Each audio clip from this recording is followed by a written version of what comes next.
Hi అండి అందరికీ. ఈరోజు మా సండే స్పెషల్ చికెన్ కర్రీ. నెల అవుతుందండి మేము చికెన్ తినక. నాకు చికెన్ అంటే పిచ్చి ప్రేమ, ఇంకా ఏం చెప్పాలో నాకు అర్థం కావట్లేదు, అంత ఇష్టం. కానీ నేను వండి తినేసరికి ఆ ఇష్టం అంతా పోయిద్ది, వండటంలోనే పోయిద్ది ఆ ఇష్టం అంతా. ముందుగా ఆనియన్స్ని, టమాటాస్ని, చిల్లీస్ని శుభ్రంగా కడుక్కొని చాప్ చేసుకున్నాను. చాప్ చేసుకున్న తర్వాత, ఏంటమ్మా ఇప్పుడు చికెన్ తినకూడదు అన్నారుగా, ఇప్పుడు తింటున్నారు ఏంటి అని అనుకుంటున్నారా? ఇప్పుడు చికెన్ తినొచ్చని మళ్ళీ చెప్పారు, అందుకని మేము ఈరోజు చికెన్ తెచ్చుకున్నాము, చాలా రోజులైంది అని. ముందుగా ఆనియన్స్ని, చిల్లీస్ని, టమాటాస్ని చాప్ చేసుకోవాలి. తర్వాత చికెన్ని శుభ్రంగా కడుక్కోండి, ఎందుకైనా మంచిది. శుభ్రంగా కడుక్కుంటే చాలా మురికి వచ్చింది దాంట్లో నుంచి. తర్వాత అల్లం వెల్లుల్లి పెట్టి పేస్ట్ వేసుకోవాలి. వేసుకున్న తర్వాత కళాయి పెట్టుకొని, కళాయిలో ఆయిల్ పోసుకొని చెక్క, లవంగం వేసుకోవాలి. అవి కూడా వేగాక ముందుగా చాప్ చేసుకున్న ఆనియన్స్, చిల్లీస్, టమాటాస్ని కూడా వేసుకొని బాగా వేగనిచ్చుకున్న తర్వాత, గోల్డెన్ కలర్లో వచ్చిన తర్వాత అల్లం వెల్లుల్లి పేస్ట్ కూడా వేసుకోవాలి. అల్లం వెల్లుల్లి పేస్ట్ వేసుకున్న తర్వాత బాగా వేగనిచ్చుకోవాలి. పచ్చి వాసన అంతా పోయేంత వరకు వేగనిచ్చుకోవాలి. అలా వేగనిచ్చుకోకపోతే పచ్చి వాసన వచ్చి కర్రీ అంతా స్మెల్ పచ్చి వాసనలాగే వస్తుందండి. అందుకని ఆయిల్ బాగా సిమ్లో పెట్టుకొని బాగా వేయించుకుంటే మంచి ఫ్లేవర్ ఉండిద్ది.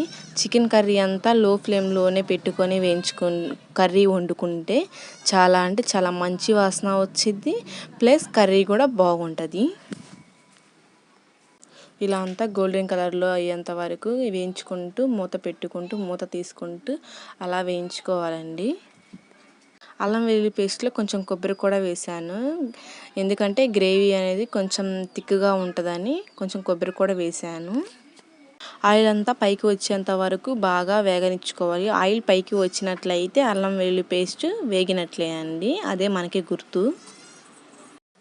తర్వాత మనం శుభ్రంగా చికెన్ని కడుక్కున్నాం కదా, అది బాగా కడుక్కోండి. ఎందుకంటే మొన్నటిదాకా కోళ్ళు అన్నీ చచ్చిపోయాయి, అది ఇది అని న్యూస్ వచ్చింది కదా. ఇప్పుడు తినటానికి కూడా చికెన్ని మంచిగా ఉడకపెట్టుకొని తినమన్నారు.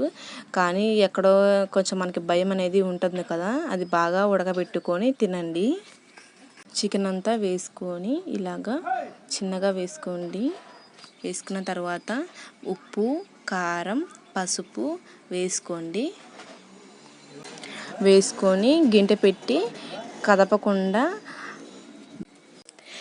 పెట్టుకొని ఎగరేసుకోండి.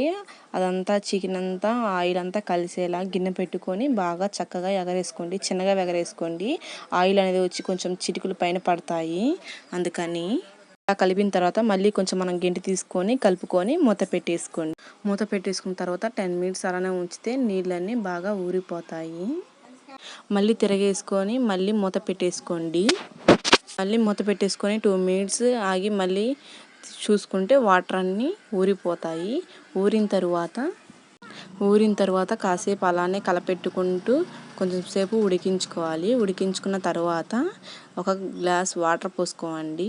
మనకి ఎంత గ్రేవీ కావాలో, ఎంత చారు కావాలో అంత వేసుకోండి. నేనైతే ఒక గ్లాస్ పోసుకొని పక్కన పెట్టేసుకొని అంతా కదుపుకొని మళ్ళీ ఉప్పు కారం చూసుకొని సరిపోతే ఓకే, లేకపోతే వేసుకొని మూత పెట్టేసుకోండి. మళ్ళీ మూత పెట్టేసుకొని ఉడికించుకుంటే చాలా టేస్టీగా. ముక్కంతా బాగా ఉడికించుకునేదాకా ఉండండి. ముక్కని బాగా ఉడికించుకొని తినమన్నారు కాబట్టి కొంచెం ఎక్కువగానే ఉడికించుకోండి, మెత్తగా ఉడికించుకోండి. అప్పుడప్పుడు కొంచెం గెంటి తీసుకొని తిప్పుకోండి. అలా తిప్పుకుంటూ మూత పెట్టుకుంటూ ఉడికించుకుంటూ ఉంటే ముక్క అనేది ఈవెన్గా నీట్గా ముక్క అనేది ఉడికిపోతుంది. ఇలాగా ఉడికిపోతూ తిప్పుకుంటూ హై ఫ్లేమ్లోనే పెట్టుకున్నాను ఉడకటానికని.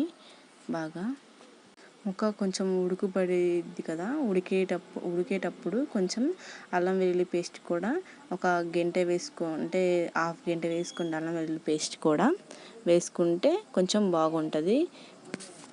గ్రేవీ అనేది బాగా చిక్కపడుతుంటే అందుకని అల్లం వెల్లుల్లి పేస్ట్ వేసుకోవాలి. ఒక 10 minutes తర్వాత ధనియాల పొడి కూడా వేసుకొని బాగా కలపెట్టుకున్న తర్వాత మళ్ళీ మూత పెట్టేసుకొని 2 minutes అలా ఉంచుకొని లాస్ట్న కొత్తిమీర కూడా వేసుకొని సర్వ్ చేసుకోండి. ఈ వీడియో మీకు నచ్చినట్లయితే లైక్ చేయండి, షేర్ చేయండి, సబ్స్క్రైబ్ చేయడం మర్చిపోకండి. బాయ్.